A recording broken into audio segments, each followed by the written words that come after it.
नमस्कार, स्वागत है आप सभी का। एडेड जूनियर शिक्षक भर्ती संशोधित परिणाम को लेकर के बड़ी अपडेट सीधे पीएनपी सचिव के माध्यम से यहां पर आ रही है। और जैसा कि हमने आप सभी को बताया था कि जब तक पुराना वाला परिणाम रद्द नहीं किया जाएगा, शासन को प्रस्ताव जब तक नहीं भेजेंगे, शासन की हरी झंडी नहीं मिलती है, तब तक कहीं ना कहीं संशोधित परिणाम, नया परिणाम यहाँ पर जारी नहीं हो पाएगा। और फाइनली आप सभी खुद यहाँ पर देखेंगे कि यही चीज़ें आपको आज के डेली न्यूज़पेपर के माध्यम से दी गई है। वीडियो को आप सभी प्लीज़ लाइक शेयर कर दीजिएगा और अगर अभी तक आपने चैनल को सब्सक्राइब न किया हो तो ज़रूर कर लीजिएगा। कौन क्या कहता है साथियों, हमें उससे मतलब नहीं। अपने लोग निजी स्वार्थ की वजह से जो भी चीज़ें बोलते हैं और बोलने की जो सीमा है वो भी पार कर जाते हैं, फिर भी हमें उससे कोई मतलब नहीं है। हमारा कार्य, हमारा जो जूनियर एडेड परिवार के हम सभी भाई बहन हैं, सही और ऑथेंटिक जानकारी और हमें जहाँ तक जो भी चीज़ें पता चल पाती हैं, चाहे पीएनपी से स्तर से या फिर अन्य अपडेट, वो आप सभी को बताने का प्रयास हमने समय समय पर किया है। और हमारा आप सभी से ये भी निवेदन रहता है बार बार कि आप इस भर्ती के चक्कर में सारा काम अपना छोड़ के परेशान मत हुआ करिए, अपना कुछ न कुछ करते रहिए। जैसे भी लेखपाल की परीक्षा किसी की हो 31 जुलाई वाली, आप लेखपाल की तैयारी पूरे मन से करिए। इस भर्ती में हो गया तो इससे अच्छी नौकरी कहाँ मिलने वाली फिलहाल में, या तो इससे अच्छी ग्रेड पे की हो, टीजीटी पीजीटी में हो, एलटी ग्रेड में हो, असिस्टेंट प्रोफेसर में हो। तो हमें अपना कुछ न कुछ कार्य करते रहना है। साथ ही साथ अब यह भर्ती जो है जल्द पूरी होने जा रही है। भर्ती रद्द जैसी जो भी लोग अफवाह फैला रहे हैं वो पूरी तरह से गलत है। कहीं पर भी भर्ती रद्द नहीं होने वाली है, भर्ती पूरी भी होगी। और भर्ती में सीटों की संख्या जो है बढ़ने की उम्मीद बहुत कम है। सीटें लगभग उतनी ही रहने वाली है जितने अधियाचन के नाम पर प्रस्ताव पीएनपी को भेजा गया था शिक्षा निदेशालय प्रयागराज के द्वारा, और उसके बाद जो है परीक्षा आयोजित करवाई गई थी पीएनपी के द्वारा।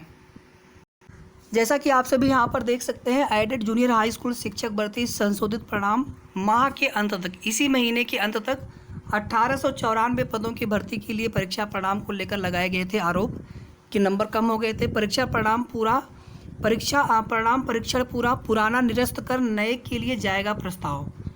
अशासकीय सहायता प्राप्त एडेड जूनियर हाई स्कूल शिक्षक भर्ती 2021 के परिणाम में कम अंक दिए जाने के कुछ अभ्यर्थियों के आरोपों के बाद परिणाम का पुनः परीक्षण लगभग पूरा कर लिया गया है। आरोप की पुष्टि शासन से कराई जांच में पहले ही तय हुई थी। परीक्षण में कई परीक्षार्थियों के अंक में परिवर्तन हुए हैं। अब यहाँ पर जब रिजल्ट आएगा तो उसमें जिनके नंबर पहले घटे बढ़े होंगे उनके नंबर जो है परिवर्तित होंगे। जिनके नंबर अपने वास्तविक नंबर जितने ही थे संशोधित आंसर की से, उनके नंबर उतने ही रहने वाले हैं।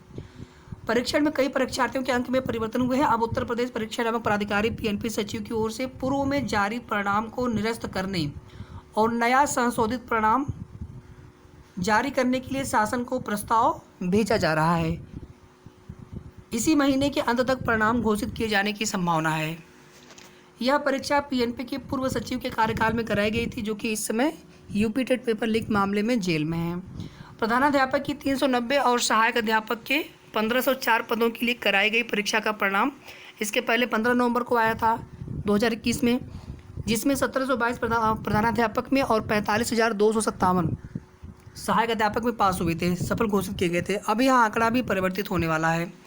शासन ने जांच में आरोपों को सत्य पाए जाने पर पीएनपी के वर्तमान सचिव अनिल भूषण चतुर्वेदी को परिणाम का परीक्षण कराने का निर्देश दिया था। अब नया परिणाम घोषित करने के पहले पुराने घोषित परिणाम को निरस्त किया जाएगा, रद्द किया जाएगा। शासन की अनुमति मिलने पर परिणाम इसी महीने के अंत तक घोषित किए जाने की तैयारी है। बहुत इंतजार हो चुका है इस भर्ती को पूरी होने को लेकर के। बस अब ये रिजल्ट संशोधित परिणाम जूनियर एडेड शिक्षक भर्ती का इसी महीने घोषित हो जाए। और अगर ये परिणाम इसी महीने घोषित हो जाता है तो इसका मतलब ये है कि फिर अगले महीने तक भर्ती कंप्लीट हो जानी है। उसके पीछे का रीज़न ये होगा कि जब रिजल्ट आ जाएगा, जब विसंगतियाँ दूर हो जाएंगी तो कोर्ट से मैटर भी फाइनल हो जाएगा, मामला भी डिस्पोज ऑफ हो जाएगा, निस्तारित हो जाएगा। और उसके बाद भर्ती में किसी और अन्य प्रकार की विवाद से कोई रोक नहीं है। बाकी अन्य तरह के मामले हैं, ऑफलाइन रिजल्ट का या फिर इनवैलिड सब्जेक्ट सीरीज वाला मामला या फिर, लेकिन इसमें कोई विवाद या भर्ती में किसी भी प्रकार की कोई रोक टोक नहीं है। केवल प्रत्यावेदन मामले में, इसी मामले में जो है भर्ती में एक तरह से नियुक्ति पत्र पर रोक लगा दी गई थी, भर्ती प्रक्रिया आगे नहीं बढ़ पा रही थी। लेकिन अब जैसे ही यहाँ पर संशोधित परिणाम घोषित होगा, हमें लग रहा है उसके बाद जो है, क्योंकि अब उसके आगे की जो प्रक्रिया होगी वो शासनादेश के बाद पूरी की जाएगी और शासनादेश के लिए जो है प्रस्ताव जाएगा। उसके बाद लखनऊ से शासनादेश जारी होते ही बेसिक शिक्षा परिषद प्रयागराज के द्वारा आगे की जो प्रक्रिया होगी वो तेज़ी से आगे बढ़ाई जाएगी।